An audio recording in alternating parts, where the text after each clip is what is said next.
ஈரானோட வெளிவிவகார அமைச்சர் இப்போ ஒரு கருத்தை வெளியிட்டிருக்கிறார். அது என்னண்டா, அதோட சேர்த்து அமெரிக்காவோட ஜனாதிபதி டொனால்ட் ட்ரம்பும் ஒரு கருத்தை வெளியிட்டிருக்கார். இது ரெண்டுமே இந்த போரை முடிவுக்கு கொண்டு வரதுக்கான கருத்துக்களா இல்ல, இன்னும் இந்த போரை நீட்டி கொண்டு போறதுக்கான ஒரு கருத்துக்களா தான் இருக்குது. இப்ப இந்த மத்திய கிழக்கு நாடுகள்ல போர் சூழல் நடந்து கொண்டிருக்கிற நிலைமையில இந்த ரெண்டு முடிவுகளாலையும் இலங்கை, இந்தியா போன்ற பல்வேறு நாடுகளுக்கு இன்னும் நிறைய பொருளாதார நெருக்கடிகள் ஏற்பட போகுது. இலங்கை, இந்தியா போன்ற எங்களோட நாடுகளுக்கு இந்த மாதிரியான போர் சூழலால என்னென்ன பிரச்சனைகள் ஏற்பட போகுது என்றதை பற்றிய முழுமையான காணொலியா இந்த காணொலி இருக்க போகுது. இது மட்டும் இல்லாம இந்த மாதிரியான பல வீடியோக்களை யூடியூப் சேனல் அப்லோட் பண்ண போறேன். ஸோ நீங்களும் இந்த சேனலை சப்ஸ்கிரைப் பண்ணி பெல் ஐக்கானை கிளிக் பண்ணீங்கன்னா எங்களோட வீடியோஸ் நோட்டிஃபிகேஷன் வந்து சேரும். இது மட்டும் இல்லாமல் பர்சனலாக ஃபாலோ பண்ண போறீங்கன்னா இன்ஸ்டாகிராமில் பர்வயன் சர்ச் பண்ணா என்னோட ப்ரொஃபைல் இருப்போது, அதையும் ஃபாலோ பண்ணிக்கொள்ளும். அது மட்டும் இல்லாமல் இந்த வீடியோ ஃபுல்லாக பார்த்துட்டு இந்த வீடியோ மேட்டாக ஷேர் பண்ணுங்க. இந்த போர் ஆரம்பிச்சு இன்னையோட சேர்த்து 10 நாள் ஆகுது. இப்போ நாங்கள் போறோம்னா 2வது வாரத்தில் இருக்கிறோம். பிப்ரவரி மாதம் 28ஆம் தேதி இந்த போர் தொடங்கினது. அந்த போர் தொடங்கின முதலாவது நாள் ஈரானோட சுப்ரீம் லீடரான ஹலீர் கமேனி என்றவர் இறந்திருந்தார்.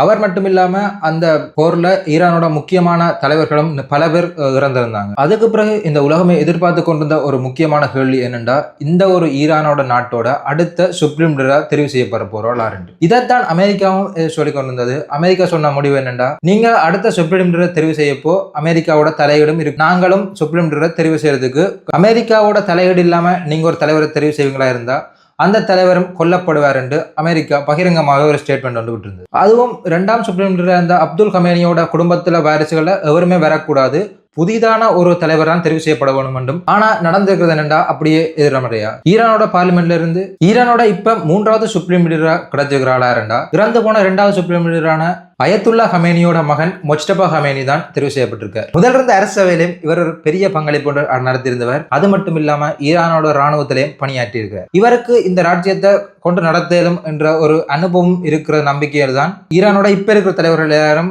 முடிவு செஞ்சு இந்த கமேனியை தலைவராக உற்பத்தி செஞ்சுக்கணும். இவர் இந்த ஈரானை திறமையா ஆட்சி செய்வார் என்ற நம்பிக்கையில ஈரானில் இருக்கிற உச்சகட்டமான தலைவர்கள் எல்லாரும் இந்த முடிவை எடுத்து மொஜ்டபா ஹமேனியை தலைவராக தெரிவு செஞ்சிருக்காங்க. இப்ப டொனால்ட் ட்ரம்ப் சொல்லியிருந்தவர் என்னென்றா, அரச குடும்பத்தில் ஏற்கனவே இருந்த 2வது சுப்ரீம் லீடர் குடும்பத்திலிருந்து எவருமே ஆட்சிக்கு வரக்கூடாது. ஆனா அதையும் மீறி இவர் 3வது சுப்ரீம் லீடரா அவரோட மகன் வந்திருக்காரு. அப்ப இது என்னென்றா, அமெரிக்காவோட டொனால்ட் ட்ரம்போட தன்னோட ஈகோவை டிஸ்டர்ப் பண்ண மாதிரி ஆகிறதுனால இப்ப ட்ரம்ப் சொல்லிக்கிறது என்னென்றா, இந்த ஆட்சி ரொம்ப நாளைக்கு நீடிக்காது, தாங்கள் இந்த தலைவரையும் கொல்வோம் என்று அவர் சூழ்நிலை வச்சிருக்கிறார். தொடர்ந்து பாகம் 2 சந்திக்கலாம். அதுவரையும் உங்களிடமிருந்து விடைபெற்றுக் கொள்வது உங்கள் நான்.